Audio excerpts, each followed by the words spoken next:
Et yo, j'espère que vous allez tous super bien. Aujourd'hui, nouvelle vidéo, et pas des moindres, parce qu'on va parler de choses très importantes qui concernent, je pense, beaucoup plus de monde qu'on ne le croit. C'est aussi très important pour nous aujourd'hui aussi d'en parler. Puisqu'aujourd'hui, ça fait un mois et une semaine exactement qu'on a perdu notre fille et qu'on sait aussi qu'on n'est pas les seuls. Il y en a beaucoup qui n'osent pas en parler et du coup, on va vous en parler nous. On va parler de tout ce qui est état d'âme, dépression, etc., etc. Tout ce qu'on peut ressentir après un événement difficile dans une vie. C'est ça que je vous ai dit que je pense que ça concerne énormément de monde. Tout le monde, une fois dans sa vie, je pense, s'est senti vide, s'est senti un petit peu dépressif ou avec des symptômes que on n'a pas l'habitude de rencontrer. On va vous en parler aujourd'hui parce qu'on suit un psychologue. On a été énormément entourés. Et si on peut vous en parler également aussi aujourd'hui, parce que petit à petit, on est en train de sortir la tête de l'eau et on va vous expliquer comment. Quand je dis sortir la tête de l'eau, c'est un très très grand mot. Dans le sens où on n'oublie jamais vraiment, on fait jamais vraiment un deuil, surtout de son enfant. Enfin bon, je pense que vous pouvez un minimum comprendre le sens de cette phrase. Et on va vous expliquer pour notre part qu'est-ce qui s'est passé au niveau psychologique et ce qui se passe encore d'ailleurs. Il faut savoir que c'est encore très tôt pour vous dire tout va très très bien, parce que c'est pas du tout le cas. Et il faut savoir aussi que le premier mois, donc ça c'est, on va dire que ça s'est un peu calmé là ces dernières semaines. Le premier mois ça a été plus compliqué parce que c'était encore tout récent et parce que là on a passé ce stade des 1 mois entre guillemets où moi je savais très bien que la date du 7 ça allait être compliqué à vivre. Bizarrement ça a été, même si ça a été une journée compliquée, ça a été la première journée où je n'ai pas pleuré. Et sachant que j'avais pleuré tous les jours, de base je suis quelqu'un d'hypersensible mais quand même tu peux pas retenir tes émotions indéfiniment. J'ai pas arrêté de pleurer depuis que j'ai accouché, tous les jours sans cesse. Et ça a été une victoire pour moi et en même temps je me suis inquiétée parce que même j'en ai parlé à mon psychologue du fait que ça m'inquiétait de ne pas pleurer. Il m'a dit que c'était totalement normal et qu'il suivait aussi d'autres couples qui avaient vécu la même chose et que pour ce genre d'événement il faut entre guillemets entre 8 et 10 mois pour s'en remettre. Vous avez compris, on s'en remet jamais vraiment, mais pour être dans un état quand même mieux. Et du coup il m'a dit qu'il fallait pas m'inquiéter, que c'était normal de plus avoir de larmes tout simplement parce que on prend la vie aussi comme elle vient et puis même je pense que c'est ce qu'elle aurait voulu, c'est qu'on reprenne notre vie en main, qu'on soit pas triste à H24 parce que dans tous les cas ça la ramènera pas et en plus de ça nous ça nous met dans un état horrible en fait, dévasté en fait, de rester dans son lit, de rien faire, de pas manger, de tout ce genre de choses là qui sont pas normales entre guillemets. Là ça commence à aller mieux, même si forcément il y a des jours avec et des jours sans, et encore je dirais que c'est plus des moments dans la journée avec et sans, dans le sens où des fois c'est pas que je vais pas y penser parce que j'y pense, c'est la première chose que je fais quand je me réveille le matin, c'est la dernière chose que je fais en me couchant le soir, c'est de penser à notre fille, mais c'est juste que dans la journée si je suis occupée, j'y pense pas spécialement et c'est juste quand on m'en parle que vraiment là je sens que mes émotions elles sont à vif et que je peux craquer à tout moment, et notamment quand le psy vient nous voir parce que c'est un psy à domicile du coup qui vient nous voir, c'est surtout dans ces moments-là que je craque parce que je sais que je vais devoir parler, j'ai pas trop le choix parce que c'est pour vider aussi mon sac et c'est beaucoup dans ces moments-là que je pleure. Quand on en parle tous les deux, ouais. En fait, ce que Vava veut vous dire et ce que je disais en début de vidéo quand je disais on commence à sortir la tête de l'eau, c'est pas forcément que notre état général c'est 100% amélioré, ça c'est impossible et ça sera jamais le cas je pense, à 100% du moins. Mais par contre, on a eu 2 formes différentes qui s'est passé après l'accouchement, mais moi je vais y venir après pour moi, mais je pense là où on se ressemble, c'est que maintenant on pense plus à elle en mode triste. Ouais. Enfin, ça nous arrive encore. Ça nous arrive encore. En fait, moi c'est ce que je disais l'autre jour, quand on repense à l'accouchement, on pense ça en mode triste, même si c'était magnifique forcément, mais quand on pense à elle, par contre, on n'y pense plus en mode dépité, dégoûté. Enfin, je sais pas si vous voyez ce que je veux dire, mais on avance avec elle et on essaye de faire au mieux déjà pour elle et pour nous aussi. Et maintenant, quand on pense à elle ou quand on a des moments où on essaie de lui parler, etc., on n'est plus vraiment... On est plus positif. Voilà, exactement. Je sais pas si vous voyez un petit peu, je sais pas si vous saisissez un peu ce que je dis, mais justement, il fallait bien cette étape-là pour vous faire ce genre de vidéo surtout. Parce qu'on vous parle quand même de choses qui s'est passées qui n'étaient pas forcément cool pour nous, comme le fait que Val pleurait tous les jours. Alors oui, elle est sensible. Oui, on en rigole tout le temps sur la chaîne, vous la connaissez pour ceux qui nous suivent depuis des années, elle pleure régulièrement, Vava. Mais forcément, quand tu pleures tous les jours pendant 1 mois et demi d'affilée, même plus, parce que tu pleurais aussi pendant que tu étais enceinte, vu tout ce qui s'était passé, etc., je peux vous dire que c'est vraiment pas simple et ça met vraiment une ambiance. Enfin, pour ceux qui sont avec des gens très sensibles et qui pleurent très souvent, vous savez ce que je veux dire, parce que moi je suis quelqu'un de très positif. Et du coup, bah, ça te met tout de suite dans un mood où t'es comme ça, quoi. Ouais, mais je pense que c'est surtout qu'au début, on n'y arrivait pas du tout. Parce que c'était trop récent, mais là en fait on a réussi à s'imprégner entre guillemets de Kéline. Disons que avant on n'arrivait pas du tout à, je sais pas comment expliquer, sans craquer, on n'arrivait pas du tout à l'assimiler en nous, alors qu'en fait maintenant on y arrive un peu plus quand même. On arrive à vivre avec ça, Ouais. si je puis dire. Ouais, c'est vrai. Et c'est forcément difficile, ça reste toujours difficile et ça restera, mais on arrive à être en symbiose avec ça. Moi, juste, et c'est ce que j'ai dit, je reviens par rapport à ça, à l'accouchement. C'est vrai que le fait d'avoir passé les 1 mois, on a beaucoup repensé à l'accouchement. Et il y a quand même toujours ce truc d'incompréhension, en fait, quand même. Ouais. Ce truc de. C'est. Non, tu vois, c'est pourquoi ça s'est passé comme ça. Oui, ça, on l'a toujours. Mais sinon, avec Kéline, on arrive quand même à être vachement beaucoup plus apaisé, on va dire. Mais surtout, ce que je voulais dire, c'est que avant on n'y arrivait pas du tout. Maintenant, un truc qui fait que moi je vois Kéline en Ro et lui il voit Kéline en moi et on a réussi à l'assimiler en nous. Je sais pas comment vous expliquer, mais c'est que je trouve qu'on a changé. Autant lui psychologiquement que moi aussi. Et je sais que c'est pas spécialement une bonne chose dans le sens où je suis devenue totalement dépendante de Ro. Chose qui m'était plus arrivée depuis longtemps parce qu'avant j'étais vachement comme ça et j'avais réussi à prendre mon indépendance entre guillemets.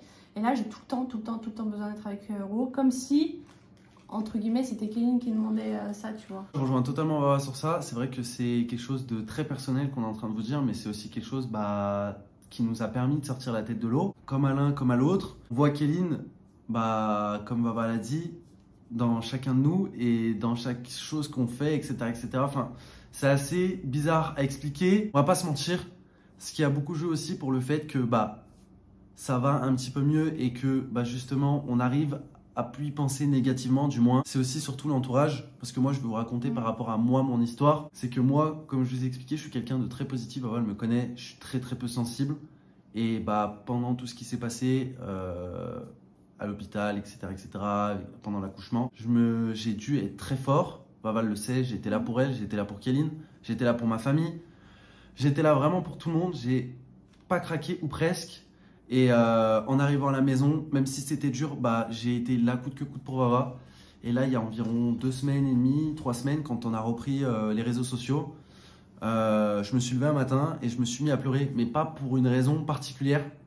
Et c'est là que j'ai compris que j'ai regardé Wawa et je lui ai dit, là vraiment, je vais mal.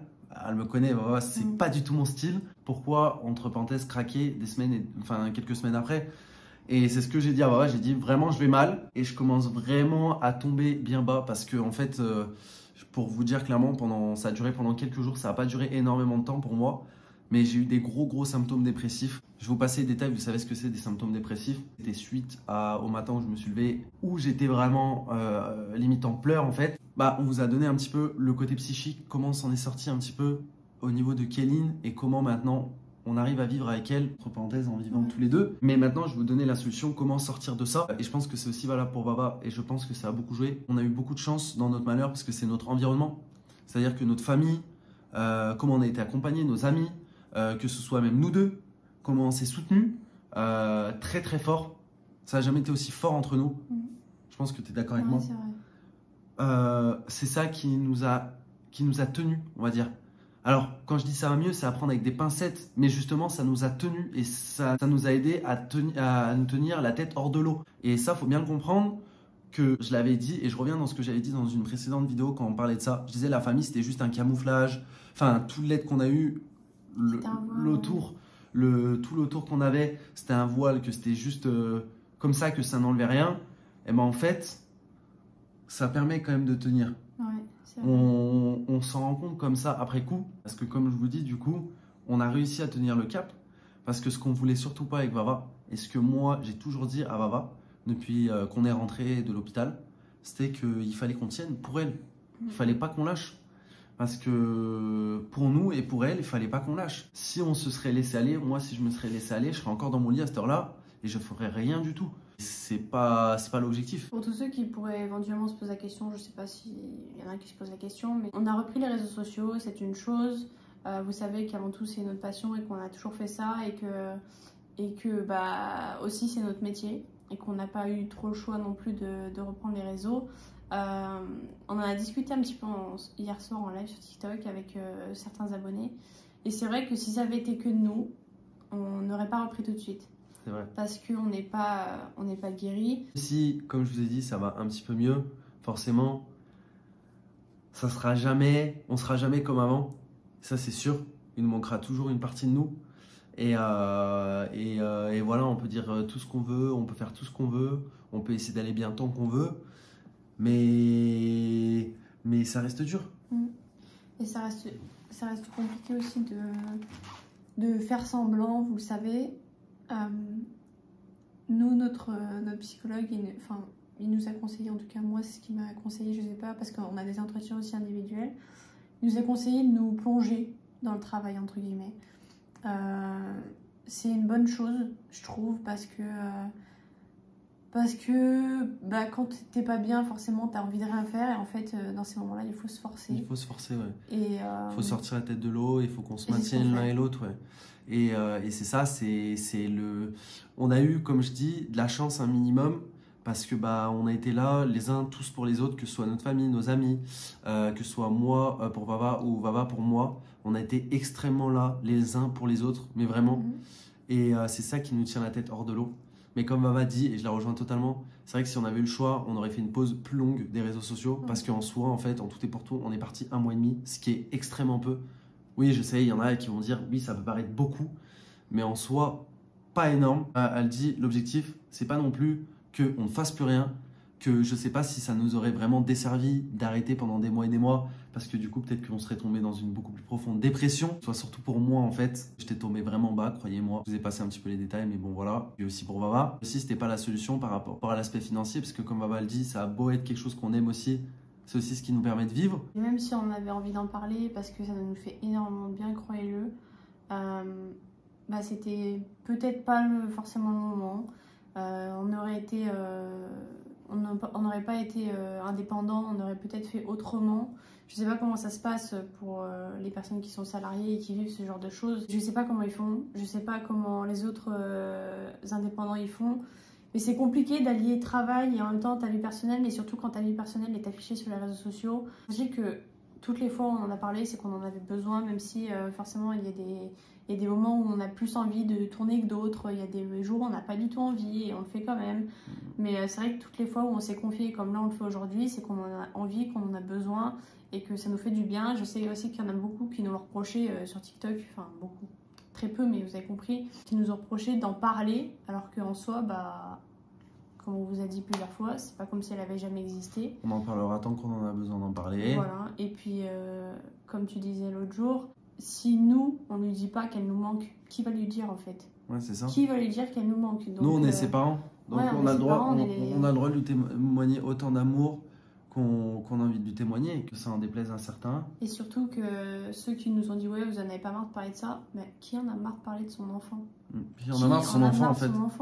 Enfin, je veux dire, ça n'a aucun sens. Je pense qu'on a dit ce qu'on avait à dire. Si d'ailleurs vous avez des témoignages de comment vous vous êtes sorti, entre parenthèses, d'une situation douloureuse psychologique, n'hésitez pas à nous en faire part dans les commentaires, parce que j'aimerais bien savoir. Nous, on a une autre manière. C'est vrai que les mécaniques à chaque fois sont différentes. Les symptômes de dépression, c'est à peu près tous les mêmes. Même si ça fait très peur, il faut pas trop s'attarder dessus. Surtout, là où il faut mettre le doigt, je pense, c'est comment on essaie de s'en sortir, comment on s'en sort, comment on essaie de se tenir hors de l'eau. Voilà, nous, c'était notre histoire. Je pense qu'il y aura sûrement une suite, un après, bien sûr, parce que comme je vous ai dit, on a beau être mieux qu'il y a un mois, on sera jamais à 100%, et ça c'est sûr. Si c'est possible, vraiment de ne pas replonger, parce que je pense que vous le comprenez, vous le voyez. Certains jours avec Vava, ça va vraiment pas du tout et c'est normal. Bref, en tout cas, merci d'avoir regardé cette vidéo. On se dit à la prochaine pour une prochaine vidéo. Peace.